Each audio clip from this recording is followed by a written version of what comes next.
오늘이 한국전쟁 발발 73주년입니다. 마침 6.25의 또 주일, 아마 1950년 제가 기억하기로는 주일 새벽에 북한에서 우리 남한으로 쳐들어온 것으로 알고 있습니다. 73주년 되는 날이고 종전 70주년, 우리가 물론 휴전이라고 말해야 되지만 저는 전쟁이 다시는 벌어지지 않기를 바라는 마음으로 종전이라고 부르고 싶습니다. 우리가 이런 아픔의 역사를 반복하지 않기 위해서는 이 나라에 하나님의 은혜가 절대적으로 필요합니다. 또 우리는 과거의 아픔에서, 과거의 잘못에서 반드시 배워야 합니다. 저는 역사를 개인적으로 전공하고 공부했는데요, 역사가 단순히 배우기 쉬운 과목 혹은 매력적이어서 배우면 좋아서 그렇게 공부한 것만은 아닙니다.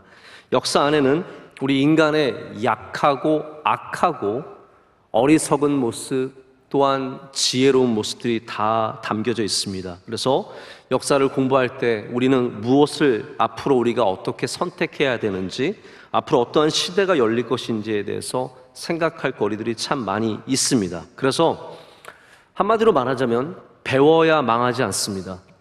배우지 않으면 우리는 쉽게 망할 수 있습니다. 기독교는 그리고 배움의 종교입니다.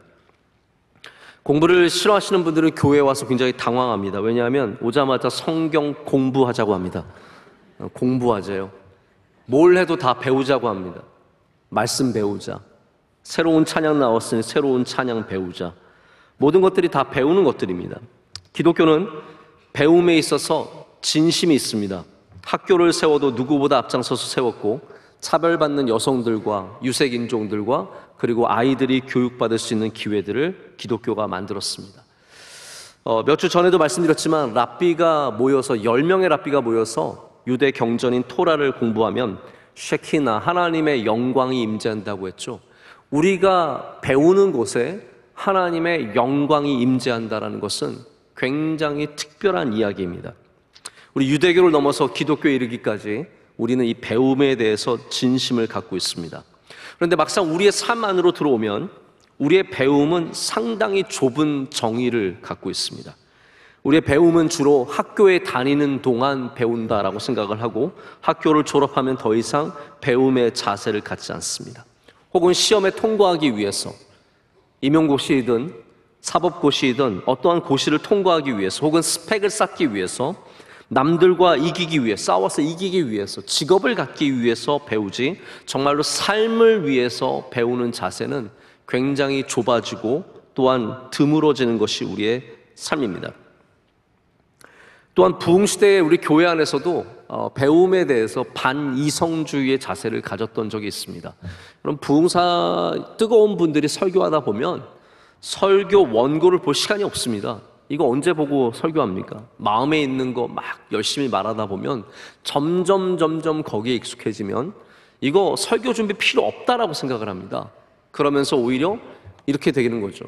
설교 준비도 필요 없고, 지성도 이성도 필요 없고, 책도 읽을 필요 없고, 오직 내게 주시는 감동으로만 설교하겠다는 겁니다. 그런 마음들이 반지성주의 영성을 만들어냈습니다. 그래서 목사님들 가운데는 신학교에서 배우는 거 하나도 없다고, 신학교 가서 뭐 하냐고 이렇게 주장하시는 분들도 계십니다. 근데 여러분, 문제는 신학교가 잘못 가르쳐서 문제이지 배움의 문제가 있는 것은 아닙니다.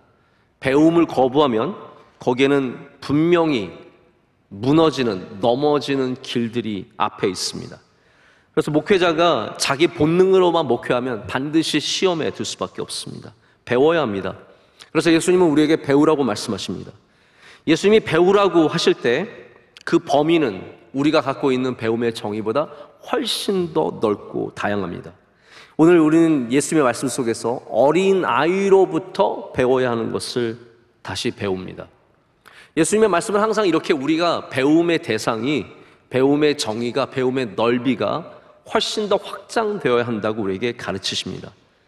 예수님께서 무화과 나무에서 배우라고 말씀하셨습니다. 마태복음 24장에 이런 말씀이 있습니다. 무화과 나무의 비유를 배우라.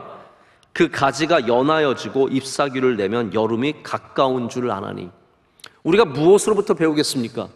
위대한 학자들, 노벨상 받은 사람들, 우리나라의 최고의 지성인들만이 아니라 우리의 배움의 넓이가 넓어지면 무화과 나무로부터도 배울 수 있다는 겁니다. 예수님 또한 예수님으로부터 배우라고 말씀하셨습니다. 마태복음 11장의 말씀이죠. 나는 마음이 온유하고 겸손하니 나의 멍에를 메고 내게 배우라. 그리하면 너희 마음이 쉼을 얻으리니 라고 말씀하십니다. 자, 여기 굉장히 깊은 진리가 담겨 있는 것을 오늘 말씀 준비하면서 보게 되었는데요. 예수님께 배우면 쉼이 있다는 말씀입니다. 예수님께 배우는 사람, 제대로 배우면 쉼이 있습니다. 모든 진실된 제대로 된 배움 안에는 쉼이 있습니다. 그런데 잘못 배우면 어렵습니다. 여러분, 기독교를 잘못 배우면 여기 쉼이 없고 짐만 있습니다. 우리가 복음을 잘못 배우면 복음 안에 있는 쉼은 놓쳐버리고 오직 짐만 지고 가게 됩니다. 그것이 종교죠. 그것이 잘못된 가르침이라는 겁니다. 그러나 우리가 예수님을, 복음을, 교회를, 말씀을 제대로 배우면 배울수록 쉼이 있다는 것입니다. 거기에 은혜가 있다는 겁니다. 오늘 여러분 제대로 배우시길 축복합니다. 그래야 우리가 교회 다니면서 쉼을 누립니다. 고생하지 않습니다. 헤매지 않습니다. 그런 말 있지 않습니까? 엉뚱한 데서 삽질한다는 말 들어보셨습니까? 삽질하고 있네. 너무 좀 경박하게 말씀드려서 죄송하지만 삽질하고 있네. 이 말이 뭡니까? 그게 잘못된 곳에서 잘못 배워서 잘못하고 있다는 얘기거든요. 우리가 삽질을 하더라도 제대로 된 곳에서 하면 거기서 우물이 터져 나오고 보물이 발견되지만 엉뚱한 데서 삽질하면 고생만 하는 거죠. 잘못 배우면 고생만 합니다. 우리는 말씀을 배워도 제대로 배워야 하고 잘 배워야 합니다. 예수님께 배우는 은혜가 있으시길 축복합니다. 제가 오늘 말씀에 배움을 은사로 여러분께 제시를 했습니다. 제가 그렇게 말씀을 드리는 이유는 성경에 배움을 은사라고 표현하는 곳은 없지만 모든 은사는 좋은 것이거든요. 하나님께서 우리에게 은사를 주셨다는 것은, 은사는 기프트예요. 선물입니다. 좋은 것입니다. 배움은 좋은 것입니다. 성경은 끊임없이 우리 잠언, 시편 모든 곳에서 우리에게 배움을 촉구하고 있는데 이 배움을 사모해야 합니다. 은사 중에 가장 귀한 은사가 무엇일까요? 사랑이라고 합니다. 사랑도 은사입니다. 그런데 그 은사를 사모하라고 바울이 얘기하는 것을 우리는 고린도전서에서 봅니다. 그래서 우리는 은사를, 좋은 은사는 사모해야 합니다. 배움의 은사를 사모하시고 그로 말미암아 여러분의 그 배움으로 말미암아 굳건해지는 삶, 은혜 안에 거하는 삶을 살아야 합니다. 그런데 배움의 은사는 우리가 그냥 학교, 학원을 가서 얻는 것은 아닙니다. 꼭 학교에 가야만 배우는 것도 아니고 학원에 등록해야만 배우는 것도 아닙니다. 우리나라는 너무 이 교육 시장이 크다 보니까 모든 걸 다 배웁니다. 제가 보면 아이들 농구를 가르쳐도 그냥 가서 농구하는 게 아니라 농구를 배워요. 스케이트 저희 어렸을 때는 그냥 논에다 물 뿌려놓고 논 그냥 얼면 거기서 스케이트 탔는데 이제는 스케이트를 가르칩니다. 다 가르쳐요. 다 배웁니다. 그러니까 우리가 믿음도 뭔가 그렇게 교육을 받아야만 다 된다고 생각을 하게 되는 것 같습니다. 아닙니다. 제가 오늘 여러분께 정말로 드리고 싶은 말씀은 여러분의 배움의 폭을 넓히시길 축복합니다.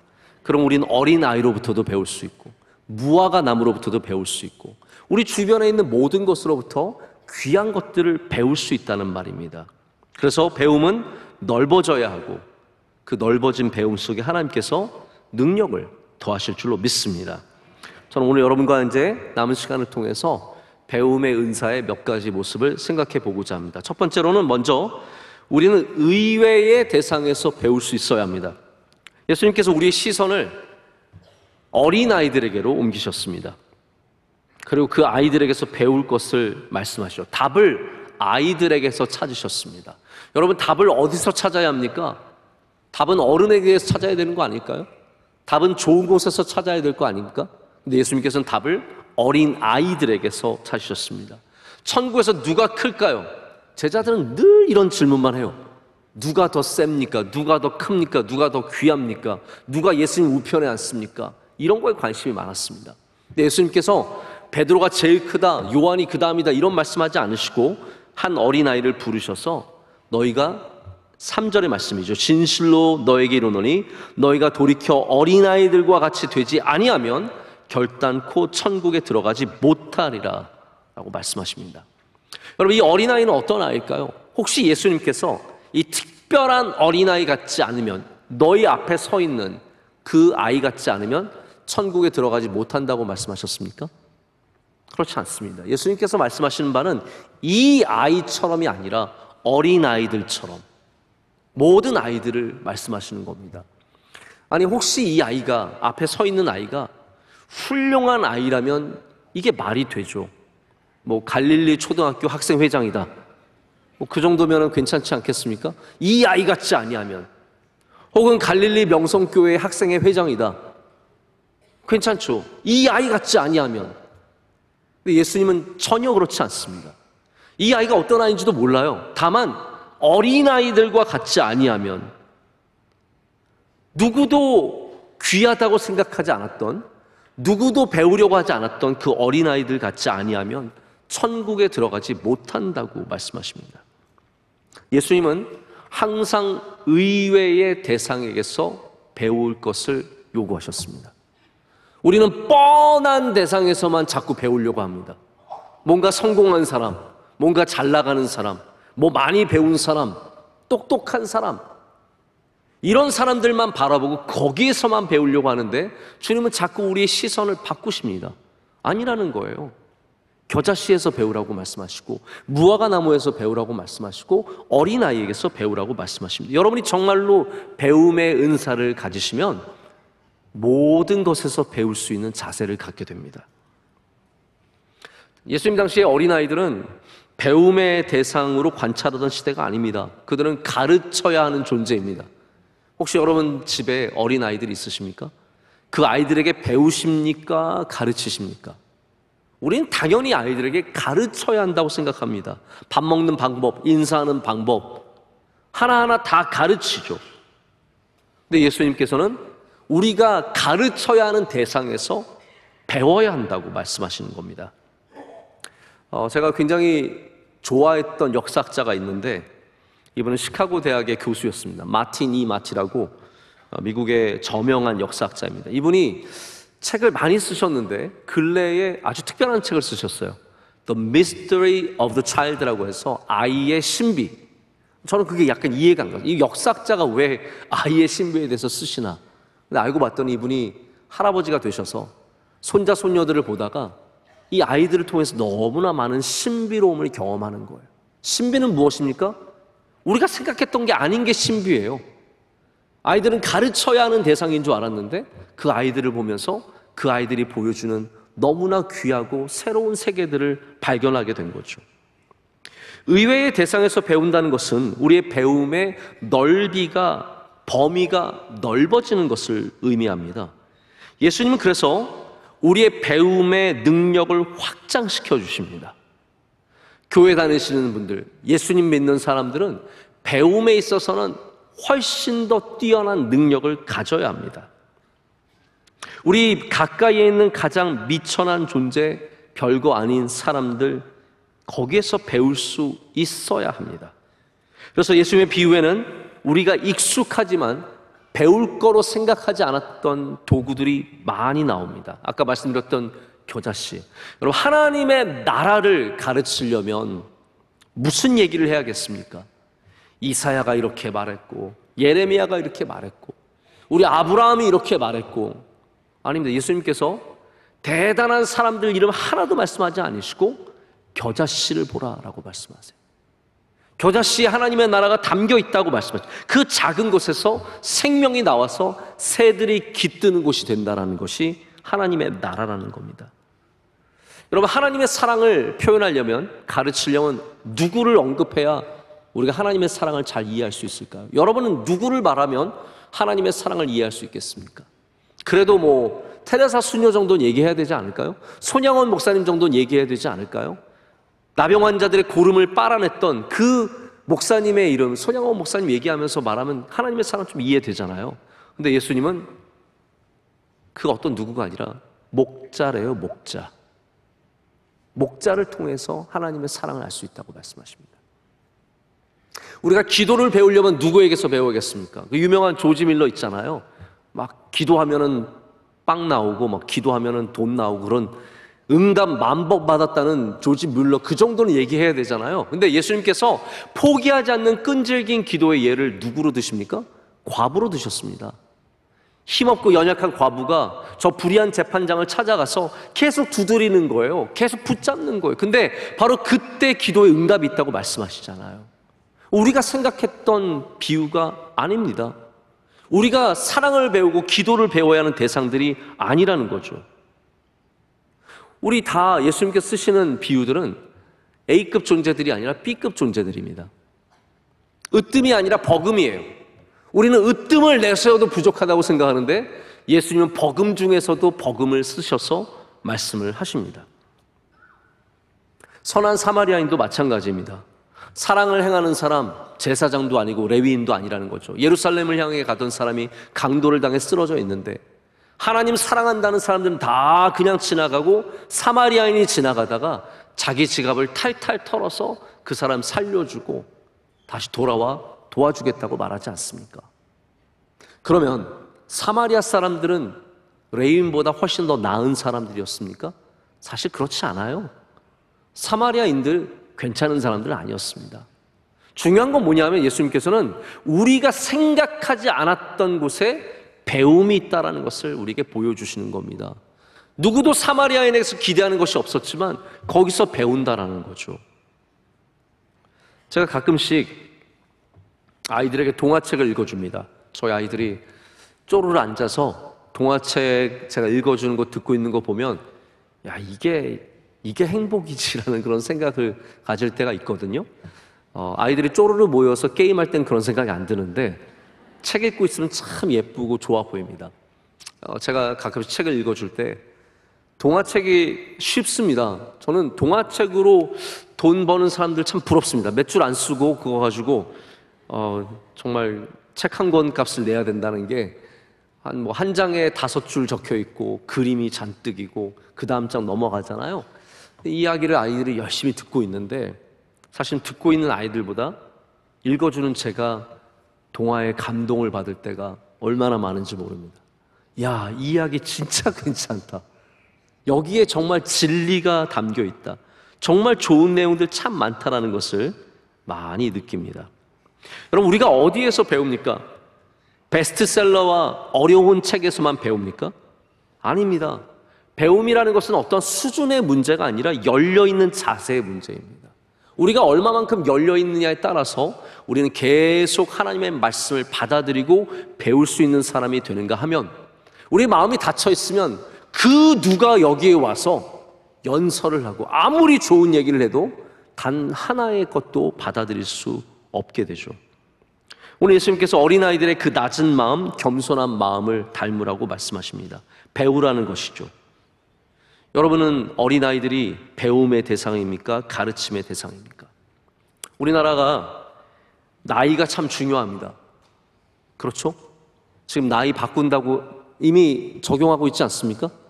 여러분의 나이는 무엇입니까? 우리의 나이는 우리가 지금 모르는 나이입니다. 몇 살로 말을 해도 정확하지 않은 나이가 중요한 나라의 나이를 바꿨으니 이게 얼마나 혼란스럽겠습니까? 앞으로 좀 이제 가야 정리가 될 것 같아요. 제가 갑자기 제 신세 타령을 하려고 그러는데 제가 빠른 1월생이거든요. 1월 11일 잊지 마십시오. 네, 잊을 수도 없어요. 김하나 111 그걸 잊는 사람은 머리가 안 좋은 겁니다. 근데 저는 음력으로 따지면 그 전년생이에요. 띠는 그 전년생으로 해요. 근데 나이는 제 나이로 해요. 사회 나오면요, 야, 뭐 몇 년도면 몇 년도지 뭘 또 그거를 빠른 몇 년도라고 말하냐. 꼭 저와 저희 후배들이 그런 얘기를 하면서 말 틀려고 그렇게 애를 씁니다.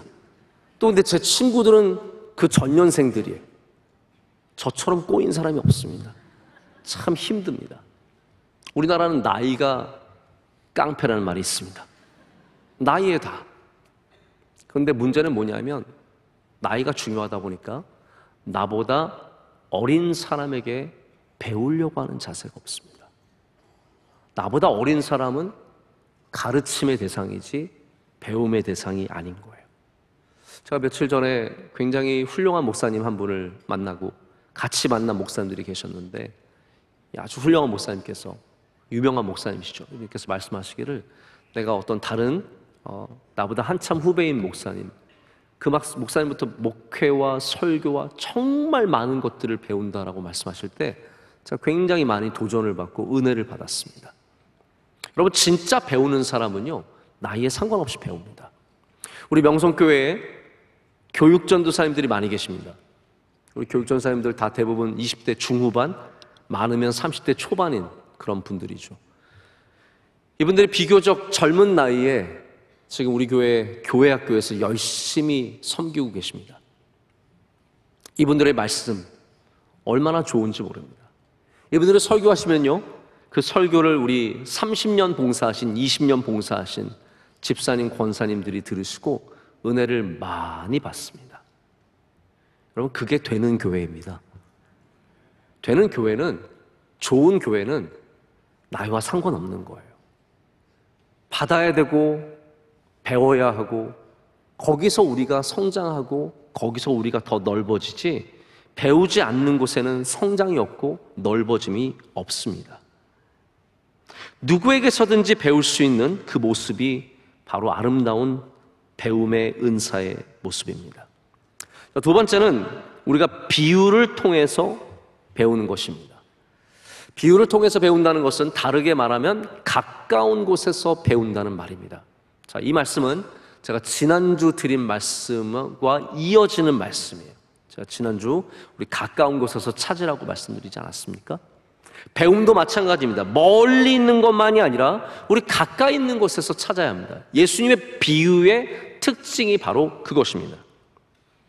예수님의 비유는 비유의 대상이 먼 곳에 있지 않았고 비유의 도구가 먼 곳에 있지 않았습니다.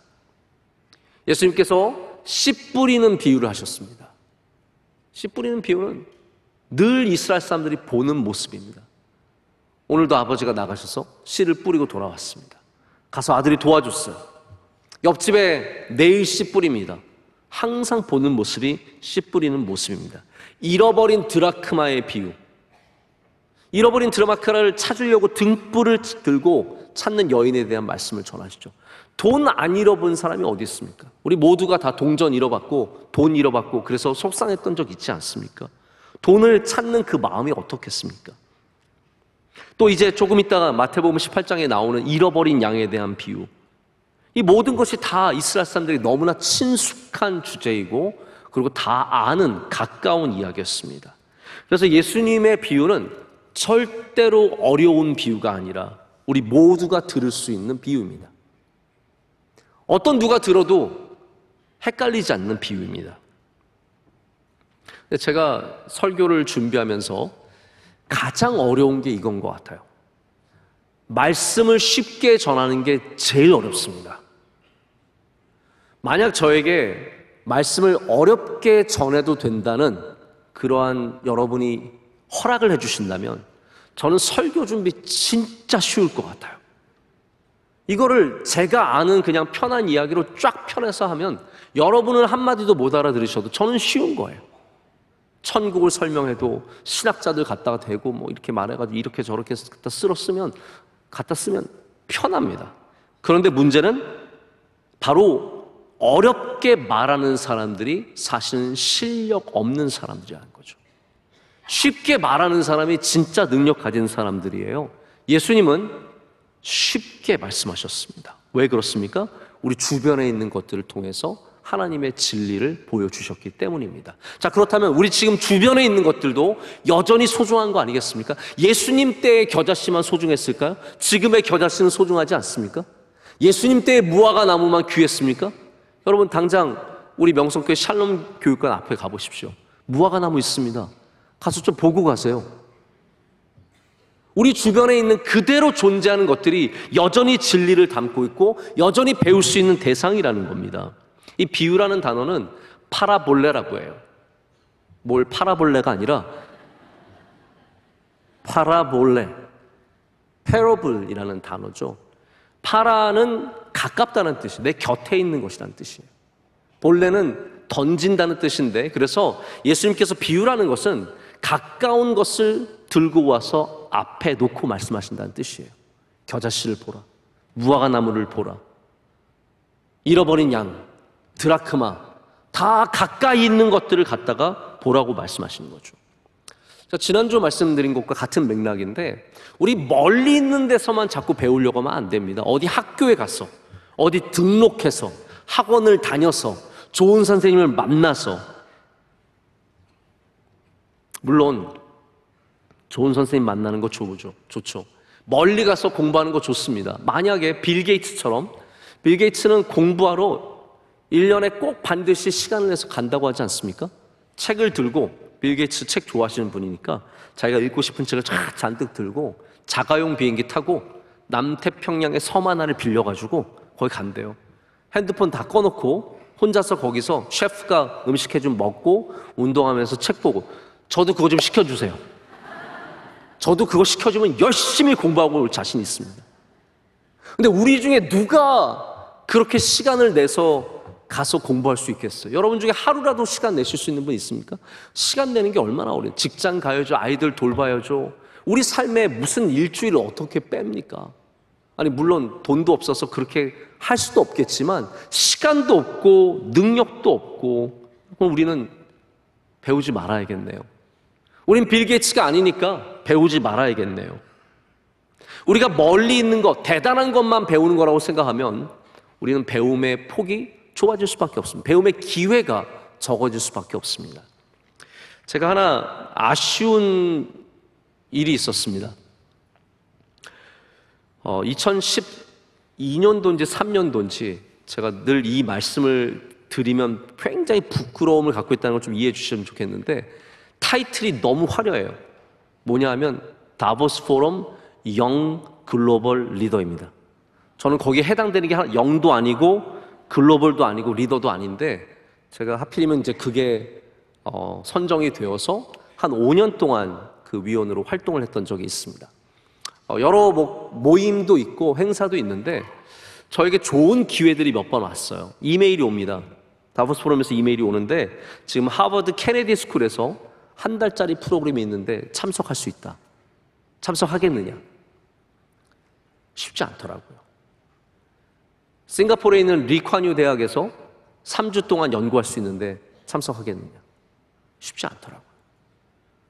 영국에 있는 옥스퍼드에서 한 달 동안 펠로우로 참석할 수 있는데 하겠느냐? 제가 그때 목회를 하고 있는 중이라서, 목회에서 한 달을 어떻게 뺍니까? 부목사가 무슨 한 달을 어떻게 뺍니까? 못했죠. 만약에 제 이력서에 그런 거 들어가면 얼마나 좋겠어요. 하버드 케네디 스쿨 연구, 옥스퍼드 적혀 있으면 얼마나 좋겠습니까? 사실 아쉬운 마음이 없는 건 아닙니다. 그런데 저는 그렇게 생각합니다. 우리가 하버드에 가야만 배우는 거 아닙니다.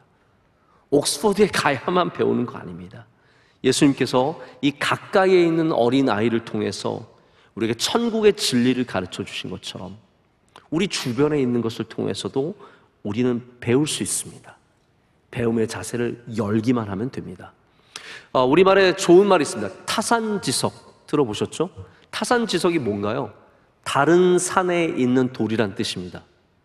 다른 산에 있는 돌은 어떠한 존재일까요? 나와 상관없는 존재일까요? 아니에요. 타산지석이 의미하는 것은 다른 산에 있는 돌이지만 그 돌이 나를 갈아주고 나를 옳게 만들고 바르게 만드는 그러한 존재라고 말하는 것이 타산지석입니다.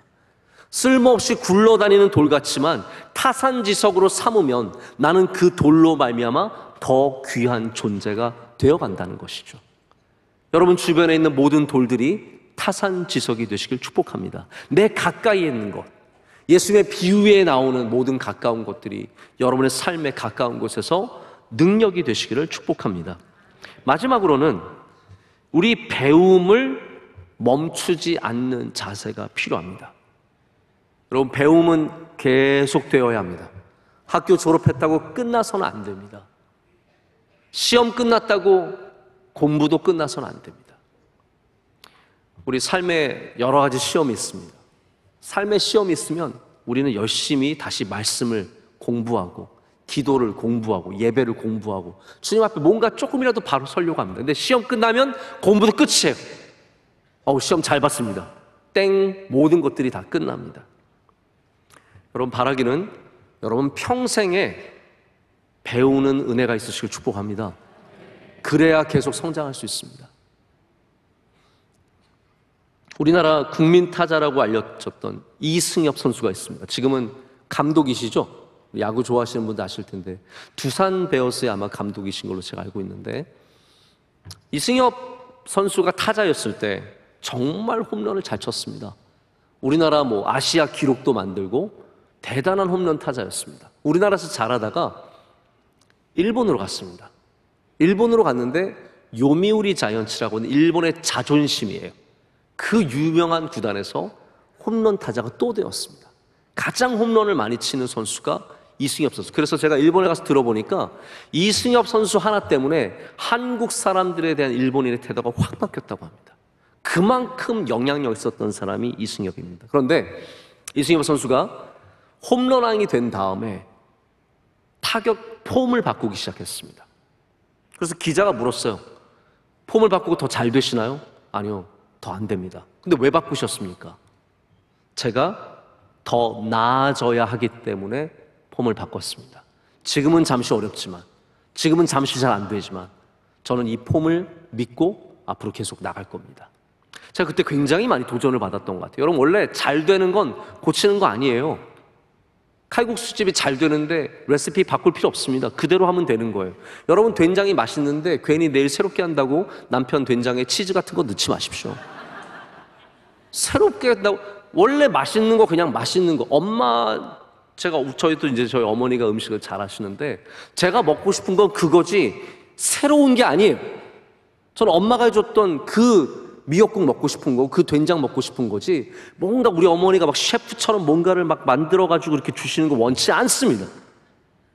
원래 잘 되는 건 안 바꾸는 거래요. 그러나 여러분, 우리가 분명히 알아야 될 것이 있습니다. 바꾸지 않으면 거기서 멈춥니다.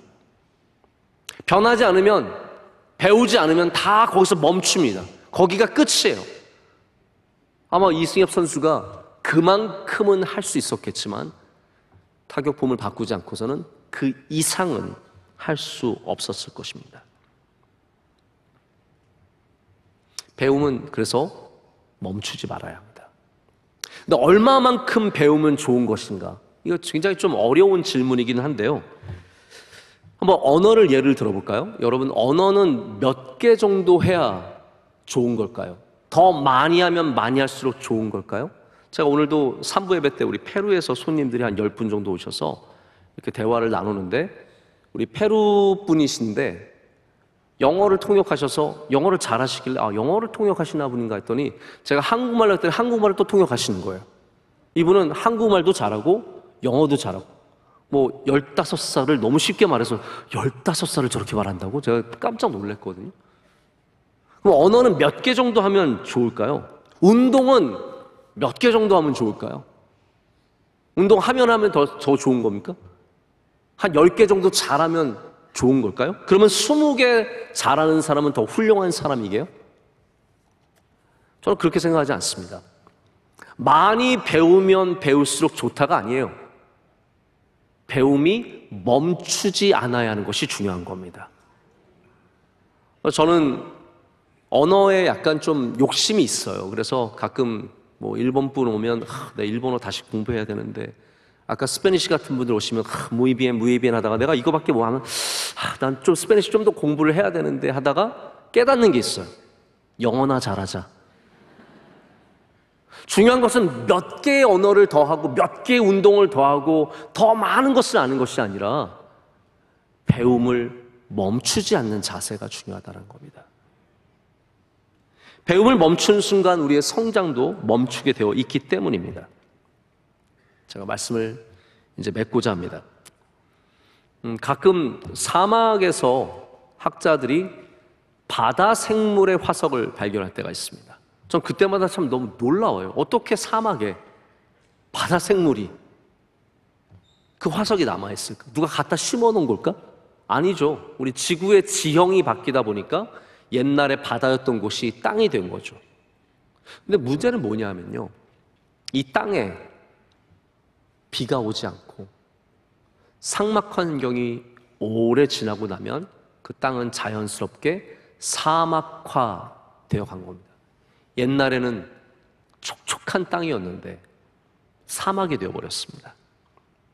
지금 옥토 같은 땅도 말씀의 비가 계속 내리지 않으면 언젠가는 사막처럼 변해간다는 것이죠.